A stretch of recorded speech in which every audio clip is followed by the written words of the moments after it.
Hello, everyone. Thank you for joining us today. My name is David Brown, and I am the Artistic Director of the 2021 Chicago Architecture Biennial, The Available City.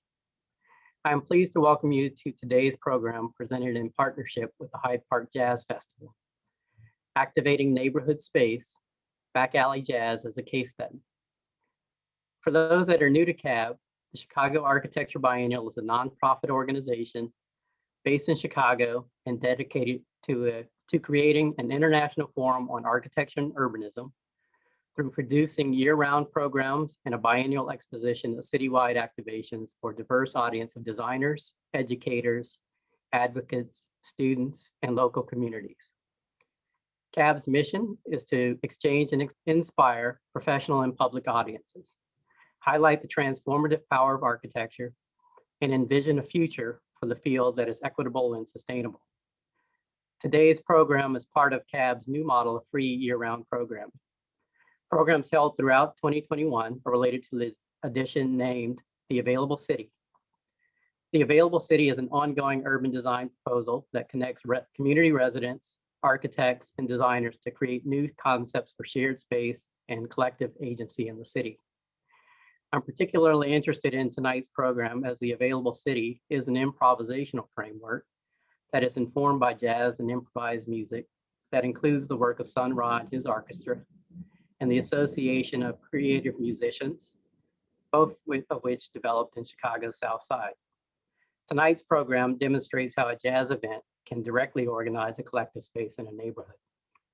At the end of the program, we will have time for questions with our speakers. Please use the Q&A function to ask questions at any time throughout the program. And please look out for more information about May programs coming soon. I'd like to now pass it over to Back Alley Jazz Project Manager, Olivia Junell.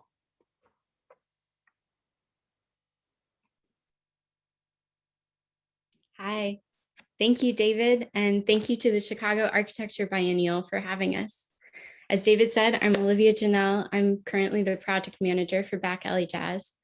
I've had the great fortune of working in some capacity or another for the Hyde Park Jazz Festival, really since I moved to Chicago 8 years ago now, and have worked with Back Alley Jazz from its earliest days when we started planning in 2016. For those of you who are unfamiliar, the Hyde Park Jazz Festival is a community-based organization that programs a free annual jazz festival in Chicago's South Side neighborhood of Hyde Park. And in normal times, features 150 local, national, and international jazz musicians performing in over a dozen locations throughout Hyde Park and adjacent neighborhoods. The festival was started by a group of Hyde Park community members in 2006 and has steadily grown ever since, with recent programs, among others, including an impressive commissioning program, a young producers program, and of course, Back Alley Jazz, which the festival now produces in close collaboration with community members and neighborhood organizations like South Shore Works. Back Alley Jazz was brought to the festival by designers Norman Teague and Fo Wilson, who submitted a very early version of this idea as part of a call for proposals in collaboration with the Hyde Park Art Center in 2016. It has evolved quite a bit from these first conversations, but at its core, the intention has remained the same, which is to create a highly collaborative neighborhood happening that builds on and celebrates a history and a continuum of culture and art embedded in Chicago communities, which in this community in particular includes a rich history of jazz alley jams that took place in various locations on the South Side in the 1960s and 70s, and which still continue today in different forms, like the ongoing Universal Alley Jazz Jam. Before we dive into the conversation, we have a wonderful short video created by On the Reel Films, which gives more explanation of Back Alley Jazz, and we'll set the stage for this evening. But before we go into that, I want to go ahead and introduce tonight's speakers. Norman Teague is a Chicago-based designer and educator focused on projects and pedagogy that address the systemic complexity of urbanism and the culture of communities. Norman, along with his creative partner, Fo Wilson, conceived and designed the original idea of Back Alley Jazz, And even as the community has taken a larger and larger part in the vision of the project, both of them remain very active in it today. I'll also mention that Norman is a resident of South Shore.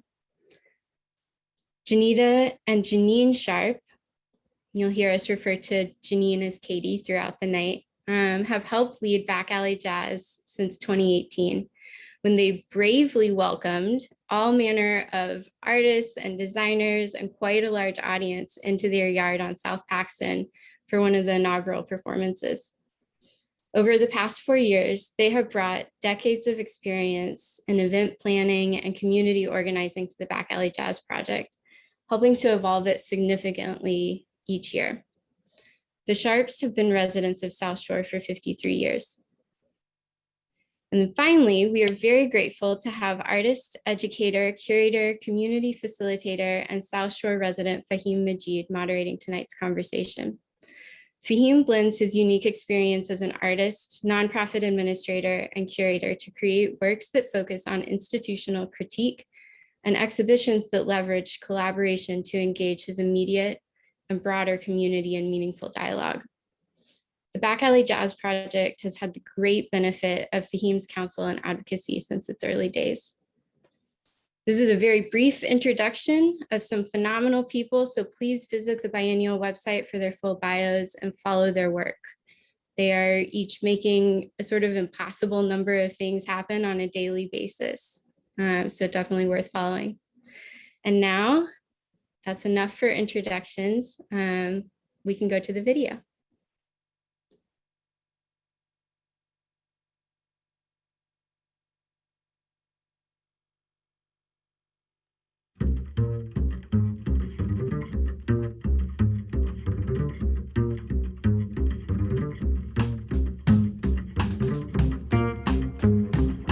Back Alley Jazz has always been a feeling.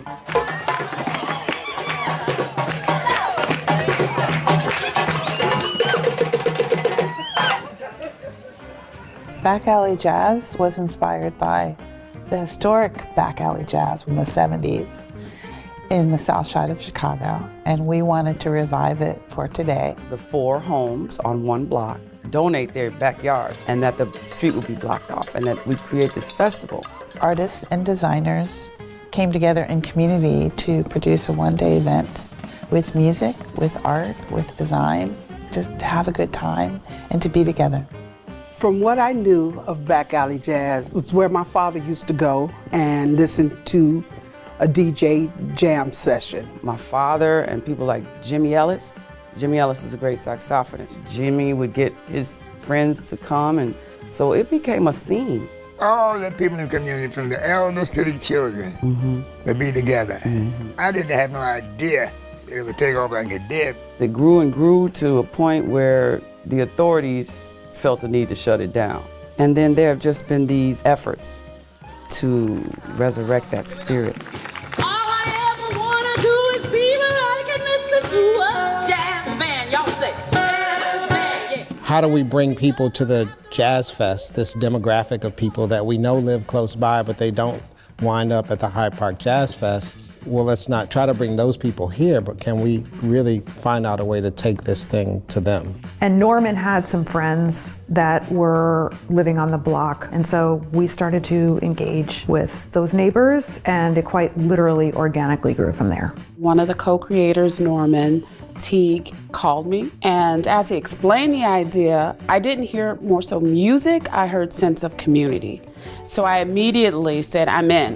When they were talking about it, part of me was going like, how are they gonna put this together? But I didn't think it was gonna be that big. So I kind of volunteered my sister's house. I didn't know I was involved. So once it got started, I was driven. She was definitely a driving force. Yes. That was really reassuring that those that said they were in were really in. Where do we have to meet? Who do we have to talk to? Because this thing is happening. So I think you called me the day before and asked, is this really gonna happen? And we had 600 people, and on our block, that 4 little houses we're responsible for, I took that personally. I heard we had rave reviews. Yeah, I can't keep saying the word phenomenal, but it was. all the people that came up to me and, you know, they were so grateful for us doing it, for allowing them in our spaces. Just seeing all the people coming through, they were pouring into the alleys, you know, trying to still see because the yards would become so crowded. It was magical. I wish we could activate this sort of thing all the time. But there's also a level of education or introduction to our young people to the importance of this. So I think it's that part's really key as well. It wasn't until last year at the festival that I saw the historical value. And I didn't see how much the music brought people together. Yeah. It doesn't have to be a big back alley jazz, big event. It can just be neighbors getting together and telling stories. So we should encourage people on other blocks to just do the same thing, to get a permit, block it off, you know, get some support from the neighbors and open out your yard, and just that simple. It's important for the people that's right in this community to see what we're capable of. And people outside of the community gets a different view. You know, in recent years, South Shore has gained a very terrible reputation. And I didn't want that to be the only thing you knew us by.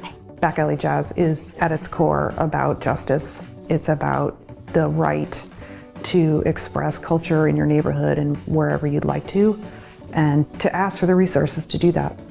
And so we thought the best outcome would be that the community would really own it and take hold of it. They actually did it, with us, to the point where, let's do this again next year. It became something more than just a project. Now it's not just a project. It's got a little bit of all of us in it. Yeah. So I really thank them for bringing that to us.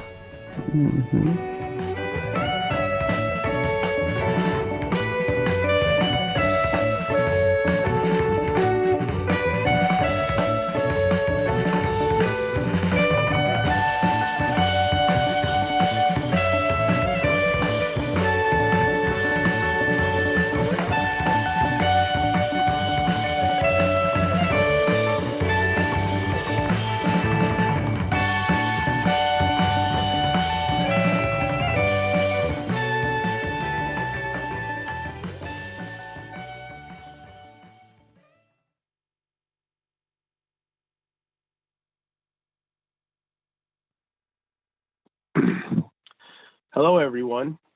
My name is Faheem Majeed, and I guess I'll be your host for the evening here. I'm going to ask all the panelists to turn on their screens and unmute their mics. So welcome, everyone. And I just want to say, first off, just how honored I am to kind of, as an artist, and as a resident of South Shore, this conversation, this event holds really something very special to me. I think Jonita said at the end about kind of knowing like what's special about my neighborhood, about where I live and what I love, and understanding the complexity. So I do get a little kind of,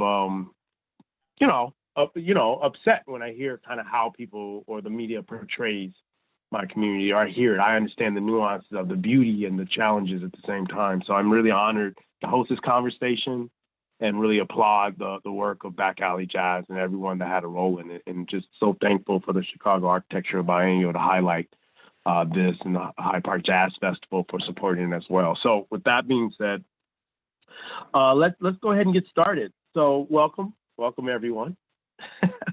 Hi. David, you said something interesting when you're doing the introduction. I want to start with this, and everyone can kind of answer this. You mentioned in your statement a little about jazz, how jazz music can facilitate collective space. And when I think about jazz music, I think about improvisation. So maybe kind of to start out, maybe we can kind of go around and see what everyone's relationship kind of is to that word, whether through music, through building, through community organizing. Maybe talk a little bit about the challenges and value of improvisation. Maybe we can, how about we start with, I said David's name, so why don't we start with David? Sure.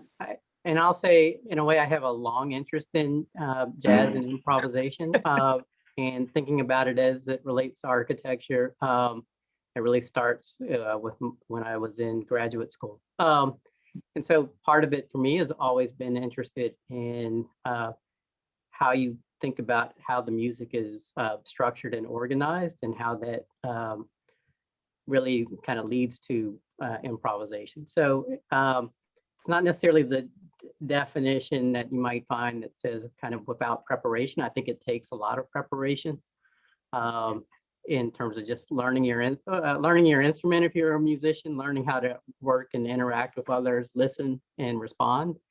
But then in a way, I think from there, in terms of written material, it might work from a lot of written material, or it might work from a very little, or somebody might just start. But then you're building something through that kind of direction that's set out or initiated from the start. And so in a way, it is a creation of something that is actively taking place in a moment. So I think in that way, it also brings in, especially in terms of an improvised music context, brings everyone into the setting in a way that's perhaps different from something that's more composed. Excellent. Excellent. Mm-hmm. Norm, you want to jump in?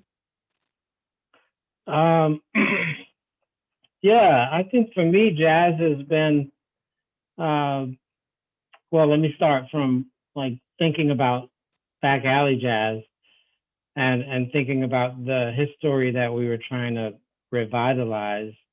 I think I kind of compare it to like a good bowl of gumbo, like throwing in a number of really great things and surprisingly getting all these fabulous flavors to come out at once. I think is kind of how it played out with back alley jazz for us. And jazz is, for me today, I think I use it in just about every class I teach. I try to teach students to really think about what your role is and your position and how you get into that, amongst all the other like bodies and voices within that. And so just jazz has kind of always been that for me. It's been either it's my relaxed moment, or it's this moment to allow yeah, I'm getting tossed with words, but I think, yeah, for me, jazz it's just been that kind of thing. I'm sorry, I'm kind of tongue tied right now. But also just, along the lines of improvisation, I also think in community organized, I think it crosses over, like David is talking about, a little bit of, the music helps to facilitate certain things. So I also think of, like, I can't play a horn or carry a beat or even tap my toe on beat. But at the same time, I do think there's certain aspects of how people riff off of each other and play off of each other that goes hand in hand in community. And even in this conversation, each of us has like vastly different networks, but somehow we're able to come together to do this really kind of amazing thing. Olivia, as the Hyde Park kind of jazz festival kind of aspect, maybe you can say a couple words about your experience in kind of putting on the bigger kind of festival, and then what it's like maybe moving into the neighborhood and working in community, and how you have to be a little nimble with that, I guess. Yeah, I think for me, I wasn't there at the very beginning of the Hyde Park Jazz Festival, so it's kind of lore for me at this point. But I think that in a lot of ways, there's a lot of similarities, right? Where it's really coming out of the community. And I want to go just thinking about this idea of improvisation. I think what David was saying about preparation is really the meat of it. And that's kind of the interesting part, I think, in the music and also in community organizing. So, for just to do the event in 2018, with Katie and Jonita and a lot of other neighbors, you were at meetings. We had almost 2 years of preparation going into that. And that preparation was building off of decades and decades of history. And so, I think that's the fascinating thing about improvisation is that you're working in the present on top of a structure, and you have to really get to know who the other players are that you're working with. Katie and Jonita have 53 years of history in this community, in this network. And so getting to know them and being able to play with them and work, as it were, and work with them in this space was a whole part of that process. And so they were able to make decisions on the day of and the week of and the months leading up to it because they had so much experience in the neighborhood and so much experience that they were bringing to the table just as far as their networks. But then also, they can throw a heck of a party on their own. So all these things come to play. So that they're really acting in the present moment, right? Yeah. So Janine and Katie, maybe each of you can talk a little bit. You mentioned in the video about how you kind of felt like you signed up for one thing, and then it kind of got big and it kind of got large. Yeah. So I think in as Olivia talks about being able to throw a good party, right? And just so grateful for you stepping into something, and especially in that first year, because there's been 2 years, but especially in that first year, kind of not knowing, but being willing to be open. And it means a lot to let people into your personal spaces, people you don't know how it's going to go, and there's a certain amount of privacy that you have to kind of give up on. So maybe can you share kind of some of your experiences, or some of your thoughts about your experience, especially in that first year, maybe reflect a little deeper on that. Well, as I said in the video, it was scary when I first heard the idea. I liked it. I really liked the entire idea because living in the community for so long, this is the thing that we did in the past. These were the kind of events, maybe not quite on the scale that it ended up being on, but we had events that didn't just include one block. It was the entire neighborhood. So that really excited me. I said, I want to do this. And I volunteered right away. I didn't tell my sister. She found out I volunteered in the house. But there were a lot of things that we had to think about. We worried about statistically how many people could fit in the yard, and first would people come, and then it was like, what if lots of people come? So we had to worry about that. And I don't know, at no time did I worry about the safety of having these people in my space, because we've always shared our space. Yes. That's the nature of my family. We share our home with people. We share our yard with people. So sharing my space was not a fear for me.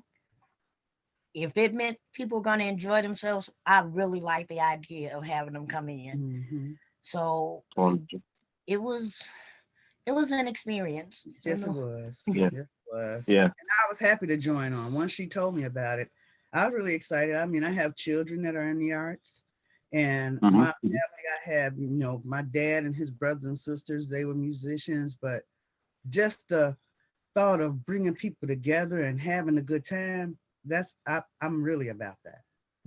I'm really.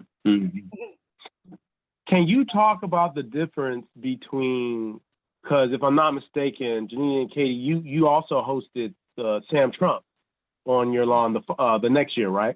And it kind of moved to the front. Can you talk and if I'm not mistaken, the neighbors really took a heavy hand in the following year. So the first year was kind of almost like, hey, you got a lot of help, some training wheels. This is how you do it. And then you're like, yeah, okay, we got this. This is how we're gonna do it now. Okay, we got this. Can you talk someone even mentioned about sustainability in one of the questions. Mary Lou even mentioned, will you continue to do back alley jazz tradition in the questions? Can you talk a little bit about the transformation between the first year, how it was done the second year, and what are your thoughts about in the future? Well, with the first year, yes, we did. We had a lot of help. Norman and Olivia and their team were like boots on the ground. Everybody's there working together. And it was actually the second year that the block kind of took the lead and started getting more involved. We got more neighbors involved in it. Neighbors volunteering to sell water or help clean up. So we got more people involved. And it was a different atmosphere. You know, each year has been different. So the second year was more like the traditional block party, but we had original DJs from the back alley jazz, the spinners and winners. So it offered something different. So it kept that momentum going. We wanted to do something else, and people were saying, "Are you going to do it again? We want to do it again," you know. And we were like, "Okay, well, this is what the people want. We have to give it to them." That's right. And That's then right. the third year when we had Sam because of the pandemic, That's right. That's right. A lot of things to consider. So we thought that we'd make it smaller as far as performances, but it was on more blocks. It had more. The location spread. It was no longer just on this block, and that's really the goal, to have it spread. Yes. To have, I think in the video Maggie said, just have an event on your block, you know, just shut down the street, bring out the music. And that was the idea for it to spread. So now it has spread.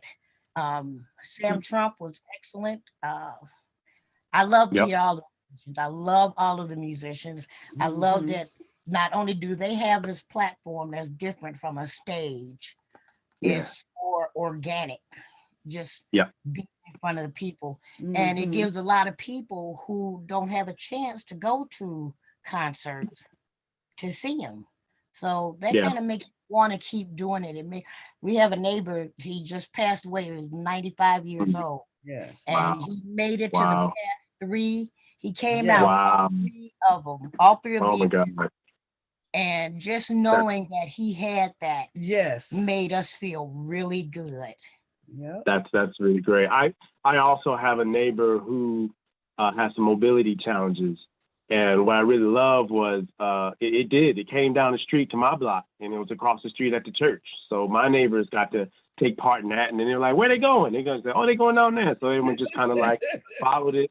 And, you know, maybe Olivia and Norm, y'all can kind of talk a little bit about this past year with COVID and some of the challenges about how you talk about improvisation. And this is exactly what I'm talking about. It's like, you know, where there's a will, there's a way. We figure out how to do it safe and we adapt. What were some of the challenges with maybe like COVID and how it maybe changed in this moment to adapt to still provide? And I would say, yes, it was very different, but also really, really great. I think that what was, again, it goes back to having this foundation and then being able to be present and kind of roll with whatever is happening in the moment. So I feel like over the first 2 years, we had so many conversations with the residents, with different members of the community, you know, with and without the Hyde Park Jazz Festival. There, conversations were happening around it, to where we built up a really solid vision of what back alley jazz was and what the priorities were of the program, which are to have performance, to have art in the neighborhoods, in the residential parts of the neighborhoods. And so that kind of made it possible to pivot in 2020 in a way that I think still felt true. And even I think, as Katie and Jonita were saying, you know, we had been wanting to spread out for a while, and that was already part of the plan for 2020. And so we were able to move forward with that. Yeah, Norman, what was your perspective on it? I thought the past one was a really great way to get out amongst the neighborhood, of course, under the conditions we were.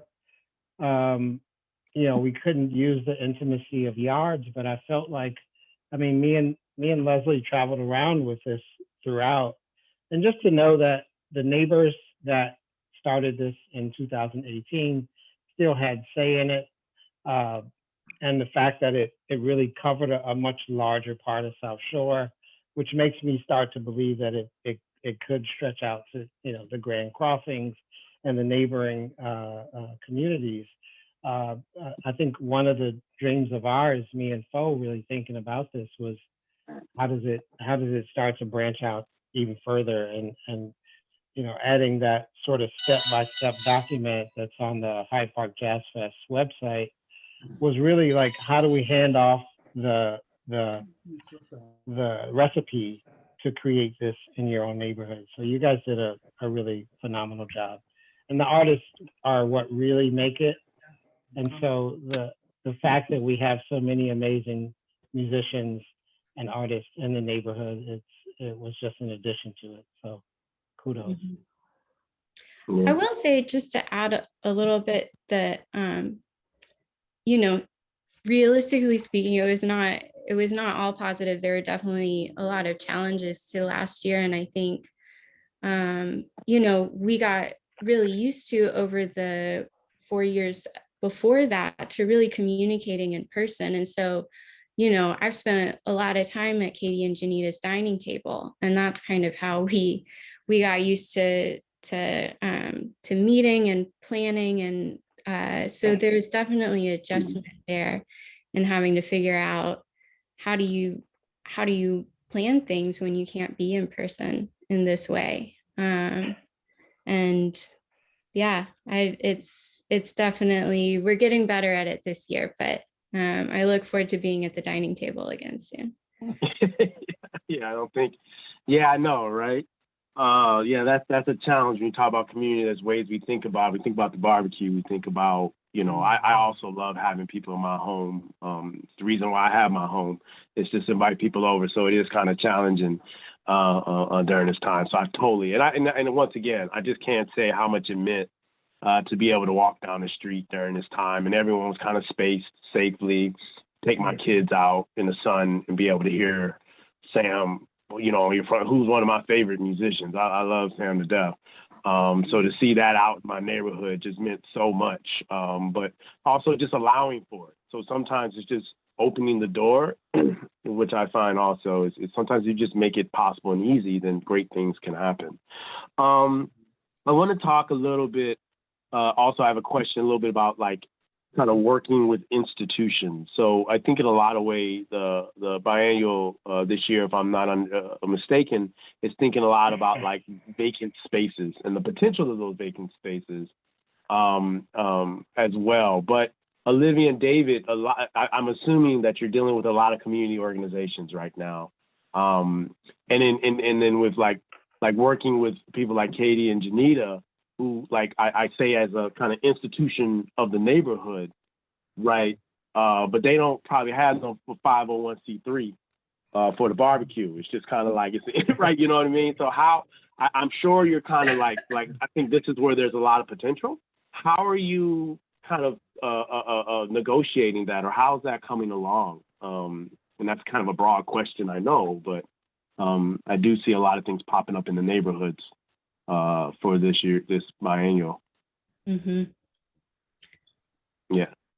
Yeah, I guess one, it's kind of the intention, and it's actually interesting to hear some of the discussion of how back alley jazz has evolved over the years in terms of a sensibility of spreading. But I really have been working in terms of thinking about making connections, or part of the work at the beginning of the announcement of the biennial was to make connections within different neighborhoods to different organizations that in a way either potentially had sites or ideas for sites, or organized different types of activities. And then really trying to talk with them about what they were thinking of as possibilities, and then matching them with designers that somehow share some overlap in terms of somehow maybe connection regarding sensibility. And that's really the basis for, I would say, both organizing events, but then also potentially too, as an architect, I'm also interested in creating spaces and then how those spaces can be the basis for other events. There's both what the biennial plans, but how does that space become a kind of neighborhood resource? And that's also responding to the organizations and how they envision those spaces as opportunities for others in the neighborhood to use them, that it's not necessarily for their exclusive use. But then too, trying to structure a way within the biennial, once the event starts to happen, where there's the opportunity for other residents and other organizations to come forward and say, well, they see opportunities for similar types of spaces in perhaps another part of the neighborhood and or residents in some of the neighborhoods where we won't be located might encounter something and say, oh, we'd like to see this in our neighborhood too. So I think to me, that's this idea of there's a kind of framework in terms of relationship of community organization that has a sense of how they might utilize a space. How do you connect them to a designer? What do they begin to create through that discussion? And then how that also begins to foster activity. I think enables the community to kind of experience itself and enjoy new interaction with one another. Or I think it'll expand and elaborate on relationships that have been there, but just all of a sudden have a new opportunity to interact. But then how that also becomes the basis for building upon or creating or identifying other ideas and other possibilities for spaces so that you get this kind of larger network that could occur over time.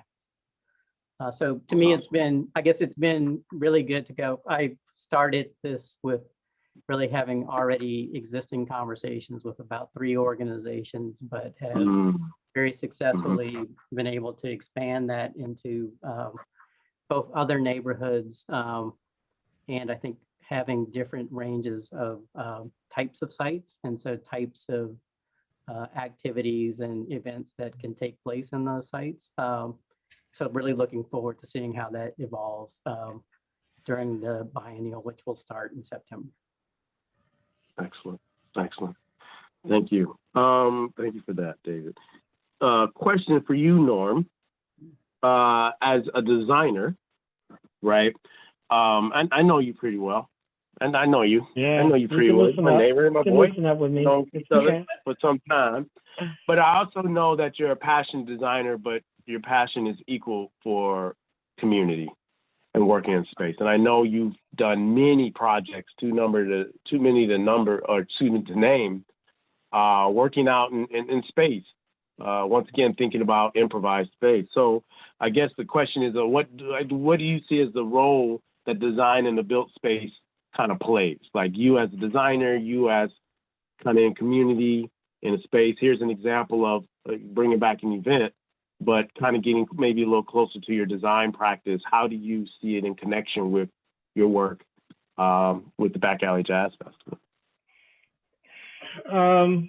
I think from the origins, I've always saw vacancy as an opportunity. Just like an artist or a painter sees a canvas, it's a moment to make something happen. And growing up in Chicago, you know, we've made things happen, you know, with spaces. You know, Jazz in the Alley is one good example. But you know, we have all sorts of events in the park. They don't really have a name per se. They're just these really amazing moments that happen with, you know, a DJ. There's that recipe again. A DJ, some people, a couple of really amazing dancers, and then next thing you know, and some barbecue grills, and we got a party. And so with the opportunity to think about how architecture, performance, jazz, alleys, and really amazing people who want this. It's quite an easy thing to make happen. It's just a few nowadays. It's just a few Instagram messages. But it took us 2 years to get that Instagram message together. And the rest was literally just really great partners and an abundance of community members to make it happen. For me, design is always going to do that. I don't think a design is successful unless it's really touched people in one way or another. And so that's just how I've gotten down. I mean, me and Faheem go back to 500 West Fermac. So we don't, and to tell those stories, literally, we were taking vacant spaces, and Faheem used it to weld. I don't know if y'all know Faheem is a sculptor, and I used it to. It was my first shop to build furniture, and I think, it's really thinking of really rich ways to pull people in and give them a voice within the platforms that we already have, because we have a ton of them already. And I'm just so thankful to David Brown for really pushing the possibilities of looking at our city on a whole and looking where an architectural biennial could really have an impact on an international level. So thanks. Definitely. That's really good. On this question real quick, I want to bring Jonita and Katie in on it, because I know that they're also thinking about, kind of going off of last year. They've had this idea for putting up signs all over the neighborhood. And so I know that y'all have started to think about how these visual acts can impact the neighborhood. So I wonder what are y'all hoping with these signs that you're planning? Well, the signs are, I think it would really be based on a block. Since we were the first block to do the back alley jazz, and we do have so many people that appreciate music on the block, we decided to go with the theme of music for yard signs. Right. And I'm having them made for the neighbors, and we'll put them in our yard. They'll have different, musical lines and things like that. And the hope is to encourage other blocks to want to do that. It might be something, you might have a block full of gardeners that want to have signs about flowers. Right. But it's not just showing pride in your neighborhood, but a connection with your neighbors, this connection. And, as you go through the neighborhood and you see these signs and you're like, oh, wow, this is the music block. This is where they always have music on the block. Oh, wow, these people are gardeners. And like on 72nd, there's a lot of people that are involved in the community garden. So it would be great for them to have those signs. So it's just a way to show the connection of the neighbors and the neighborhood for us to bring people together in a commonality, like this is what we like, and we want to share this with everyone. Right. It makes it puts a smile on your face when you go by and you see lots of houses that'll have signs that say love and joy. And peace. Because originally we saw those signs out, and just seeing them made me smile. And I was like, wow, those signs are really good. We should try to get those, because you see them and it makes you smile. When you see love, and it's on everybody's lawn. But then we came up with the idea. I was like, well, this is the music block. So Johnny said, well, I'm going to work on signs that have either a musical line or a musical title, and then we're going to incorporate those to the block, and then hopefully other people will see them. And I feel like that gets into what we were talking about a little bit earlier, with just digging into those conversations with your neighbors and figuring out, what is the history, or what is the thing that you take pride in your neighborhood or your block or your community.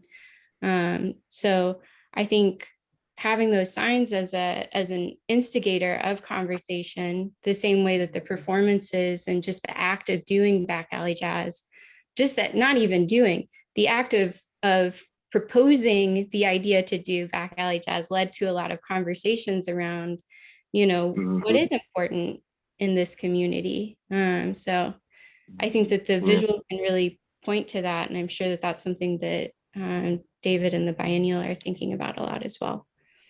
Yeah.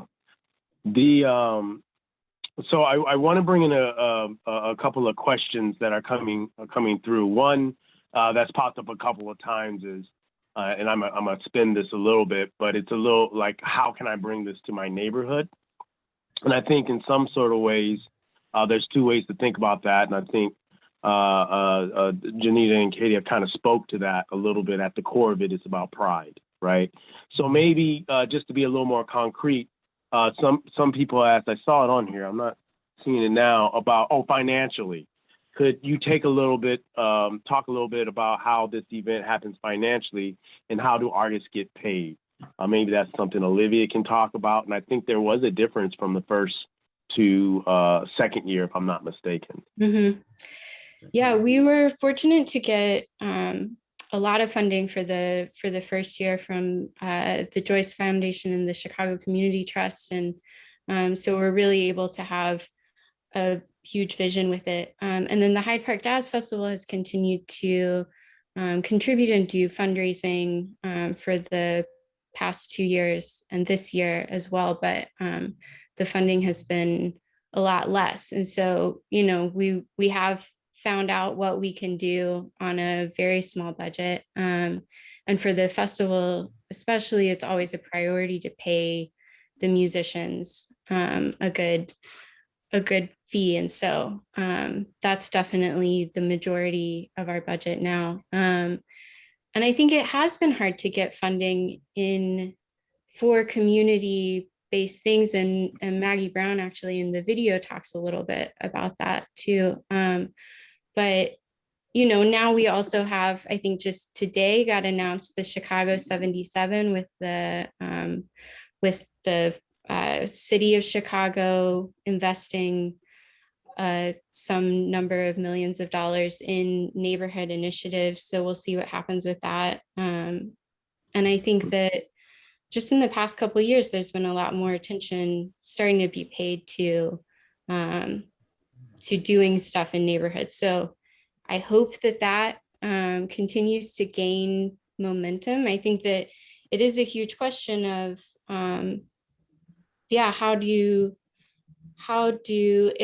if a neighborhood wanted to do this without the support of an organization, doing fundraising, I think those are the models that we need to, and the questions that we need to dig into, because we want to make that possible.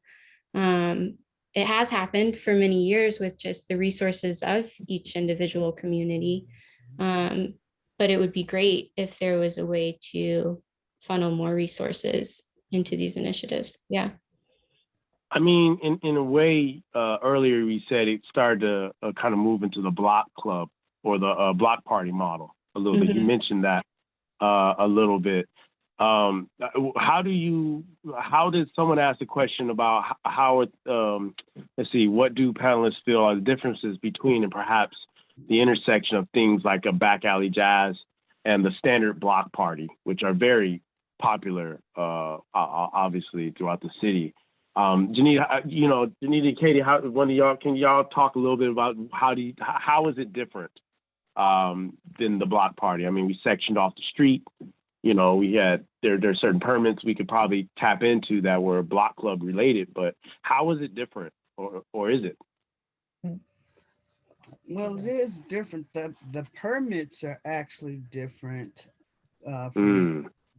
for a block club party because it involved more things. It's not a block club party when you get into porta potties and vending like that. So it's a whole different type of permit that you have to get. And then you have to have a map that shows exactly what you're going to close off in addition to the block.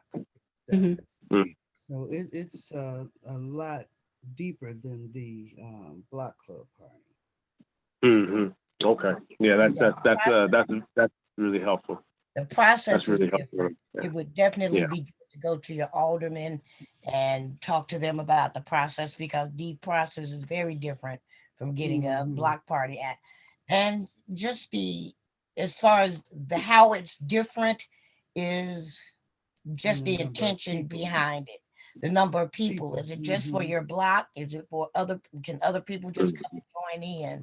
So, I mean, it's not that difficult if you do it on a block party level. It's just, it's not the same as just we're going to close off the streets, we're going to get a permit, and everybody comes out. It's just a little more planning. Mm-hmm. That's really helpful. One other question that came up earlier, I don't see it now, but it had to do with the genre of music. I remember earlier conversations about the genre of music. Music taste came up a lot in organizing this early on, boy. That was big. That was a lot of talk about jazz and contemporary music, boy. It was, So how important is jazz? Is it that it's jazz music, or the how jazz played a role, right? Because and then also I think it's important. This also came up a lot about youth, right? I think jazz is associated with a certain age demographic, even though that's not actually the case. But how does it actually like in context to youth? A lot, or any thoughts about that as well? I think it took a lot in the beginning for us. We really wanted it to cater to everyone. And so the youth portions were just as important as the historical portions. And so I think at every level, we're trying to think about the best strategy to introduce this to young people. And normally it comes through conversations with young people. And so right now we're trying to have a conversation with Arts in Motion, which is a new school that just pops up, but they have a lot of youth programs there. But I think that for me, I think in the beginning, those were key conversations. How do we get the young people as well as the elders? And we did actually have a lot of young people that actually came to the first one, and they enjoyed it. They enjoyed the music. Yeah, I was like, that's great. That is mine for some of them. I brought mine. They loved it. They absolutely loved it. Didn't want to leave. It was great. Great history lesson. Yeah. Well, and I think that's the reason why jazz in this neighborhood, right, is because there is a long history with the Jazz in the Alley, and currently Universal Alley Jazz Jam has continued that tradition, direct lineage from the Jazz in the Alley, and so that's the history of this neighborhood that we wanted to build on this continuum. And so maybe in other neighborhoods there's a different history, and so that's where you get into the conversations that you have to have with within your neighborhood to see what you're building on top of. Exactly.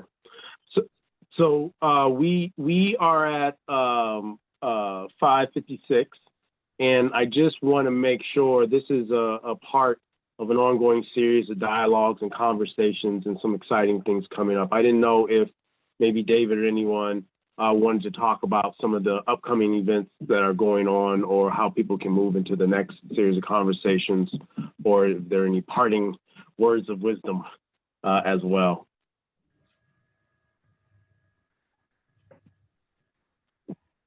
I was hoping a screenless voice might come in, but I would say just you can look on the Chicago Architecture Biennial website.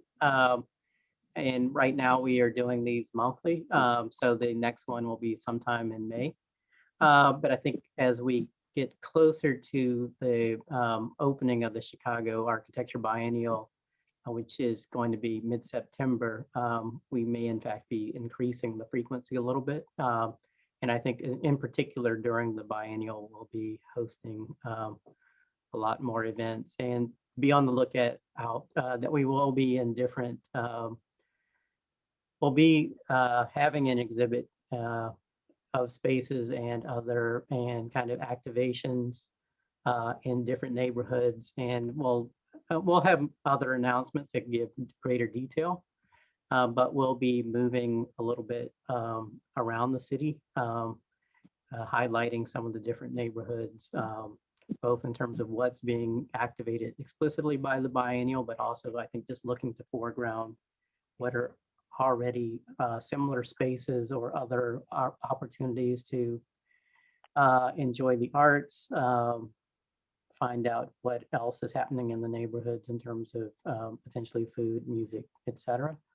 And so how it really starts to reveal something about each one of those neighborhoods. Excellent.